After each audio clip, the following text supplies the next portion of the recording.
Hello, everyone. Thanks for tuning in and welcome to Child Support, How and When to Modify or Adjust It. My name is Mackenzie Bretz. I'm a family law attorney here at Beresford booth, and we're going to answer all the questions today. Let's make sure I can get this to work. Alrighty. So should I seek to modify or adjust? So you should seek to modify or adjust if there has been a substantial change in circumstance. That can mean involuntary reduction in income from either party or increased income from either party. There could be a change in parenting time, more or fewer children are being supported, things of that nature. Also, yes, if it's been 1 year since the original order and the order places a severe economic hardship on either party. Also, yes, if it's been 2 years since the original order and there has been a change in income or a change in the economic table or standards set by Washington law. So we'll get a little bit more into that. No, if remaining child will age out soon. So what does that mean? That means that your child, your child support order says that child support ends when the child turns 18, which is some orders, some provide for a different timeline. And your child is 17, pretty close to turning 18. The cost and expense of changing a child support order could be more than what it's worth for the little amount of time that the child is before they turn 18. And also know if DSHS or DCS will do it for you. So we'll get more into that. So the change must be unanticipated at the time of the existing support order, not temporary, and substantial. So, for example, you can't have go in for a change of child support order and show that your income was lowered, but you knew this when the original order was entered. The court is not going to like that. Retroactive changes. So this is just so there's no confusion. A child support modification will change current and future support. So this looks forward. Even if you can show that your former partner's income changed a couple of years ago, you don't get that increased support for those former years. So that's why it's also good to change, go for a change or a modification when you know of those things. So there's two different types of support orders in Washington State. We have court orders that are entered in the Superior Court. And then we have Washington child support orders that are administrative and then entered through the Division of Child Support. So I'm going to talk about the little bit of differences between those because depending on which one you have, it changes how you can either modify or adjust it. So an administrative order, or one entered by the Department of Child Support, when they look to change it, they have a different set of rules than the court looks. So an administrative order will almost always decrease child support for a pair who supports children in more than one household. Typically, when a court order, if there's a finding that a party has another person they're supporting, their child support payment could increase. There's no residential split, meaning that they won't consider if the child is spending equal time in one house. There's no A split under administrative orders, which means if we have parties and they have 2 kids and one kid lives at each house, that will be a consideration in a court order. And then, so one very good thing about DCS orders or administrative orders are that they will perform annual reviews on them and increase, decrease, make changes if need be. So they have a very set in stone kind of way of making sure that the payments are up to date. However, they are a neutral party deciding these things. So you don't have a lot of say in what the changes, what you want to see the changes. So we have 2 ways you can change a child support order. This can either be through adjustment or it can be through modification. So a motion for adjustment, this is typically quick, simple changes. So you can file this type of motion if it's been 24 months since the initial child support order and you or your former partner's income has changed. So these, and we also have on there, or if changes in the economic table or standards listed in RCW 2619 affect your support order. So these are typically just simply going to change the payments of your order.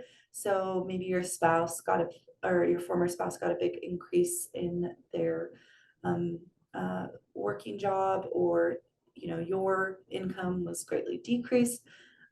Those numbers will be put into the child support worksheet, and the amount will be changed either way. So these are probably effective, quick, easy. If you're able to do this, this is great. But a lot of times we also need a petition to modify.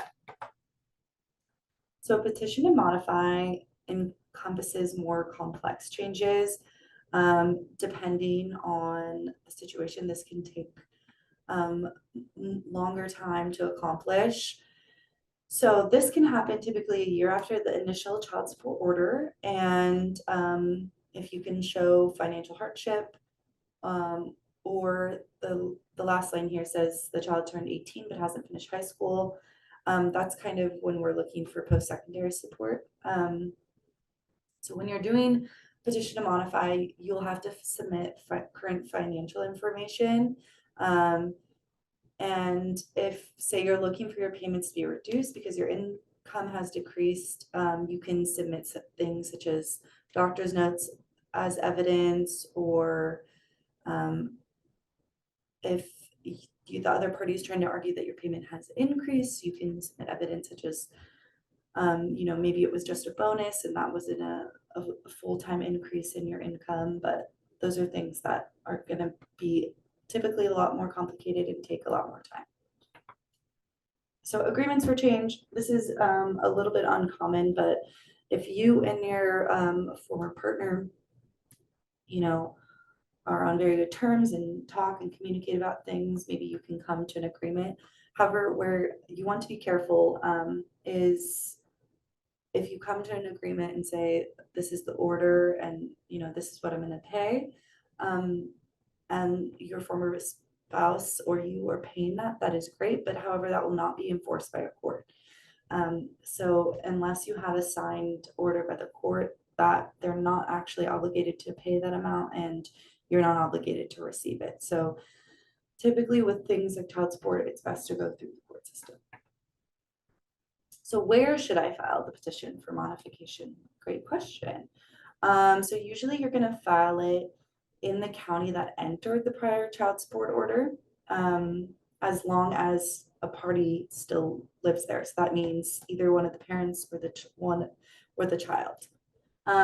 If everyone stopped residing in that county, the child support modification can be filed in Washington if Washington has sufficient connection to each of the parties. So what does sufficient connection mean? So typically, the court will look at a couple of different factors. Service of the party in Washington state, the party lives or lived in Washington state, the party consents to Washington having jurisdiction, or the children were conceived in Washington. So those are some things to consider. The requesting party, the person who is wanting to file the modification, can file it in a different county that enter the support order if the children live there or the primary parent lives there. So that means, say your child support order was entered in Snohomish County and now it's 5 years later. You and your former partner and the kids all now live in King County. You can go ahead and file your modification in King County. It makes more sense that all the parties are there. So what if you have a child support order from another state and you're now living in Washington? So to modify a support order from another state, you would have to register in Washington. Usually this means providing it to DSHS. You can also potentially register with the court clerk, but this could potentially create problems, especially if you're doing this yourself. So this is a good thing to talk to an attorney about. When will the court not modify your child support? So there's many different factors, but these are some just other examples, some quick examples. So voluntary unemployment. So if you've been laid off, you'll have to provide evidence that you're looking for a job. But if you just quit your job to decrease your child support payments, the court does not like that, and the court is not going to decrease payments for that reason. Stay-at-home parenting. So if you are a stay-at-home parent, likely that's not going to be a reason for the court to reduce your child support payments, unless, like the example says there, you are having to provide potentially intensive in-home care for a child who has a disability or needs a very high level of care. Part-time work. So unless there is a very specific reason for your part-time work, likely the court will not see this as a reason to reduce child support. Going back to school is one that there can be an argument for. However, there has to be strong evidence that this school is necessary to obtain future employment. So other options. So we talked about the administrative orders or the DCS orders, and they usually have an annual review. Well, also you can get your court-ordered child support order reviewed by DCS. You can do this if it's been at least 3 years, and the anticipated change would be substantial. However, some people like this method, some people don't. Like I said earlier, DCS does not represent you and will not take instruction from you on what you want modified.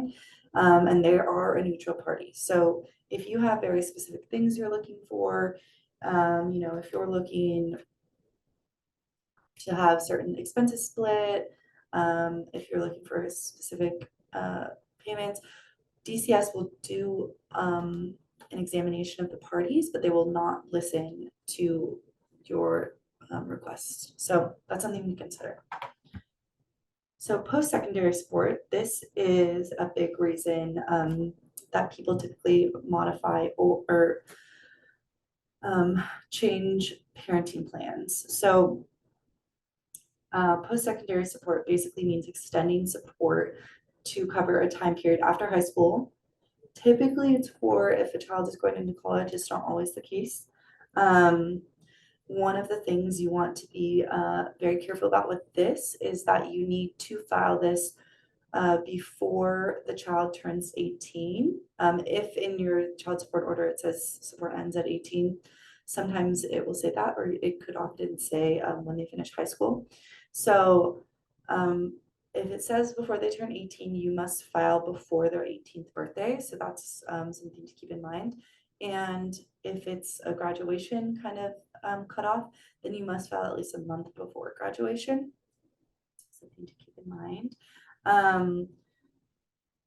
So if you have an administrative order, however, they do not deal with child support, or my apologies, they do not deal with taxes or post-secondary support. So if you do want post-secondary support at that point, you will have to go to the court, file a new order, get an entire new child support order for post-secondary support.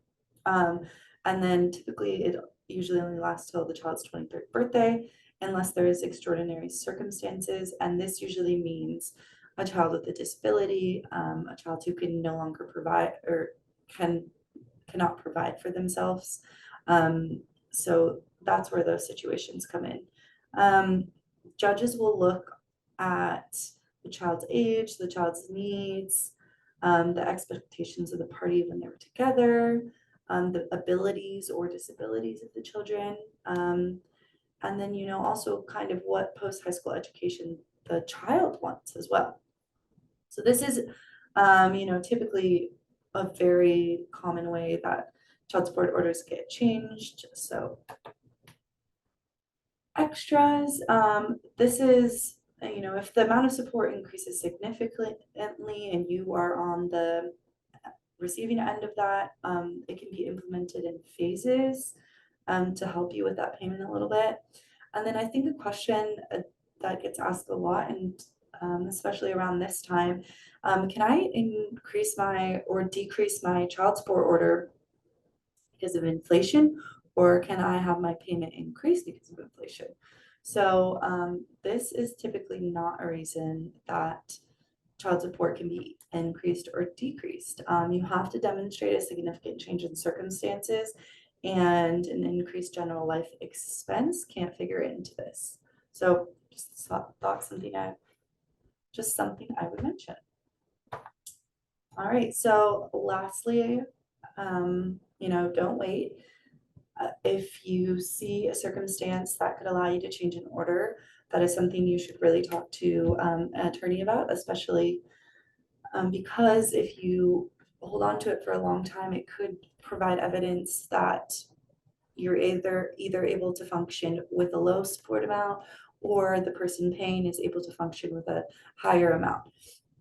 So it's typically great to get these things resolved. I think too, a lot of the times people have support orders that are entered when their children are little, their children are growing up, and that never really gets modified. And it can be a very beneficial thing to either the payer or the person receiving the money. So I think it's definitely an important thing to look into. So if anyone has any questions, there's my email and a phone number to reach me at. Please feel free to reach out to me about modifying or adjusting your child support order.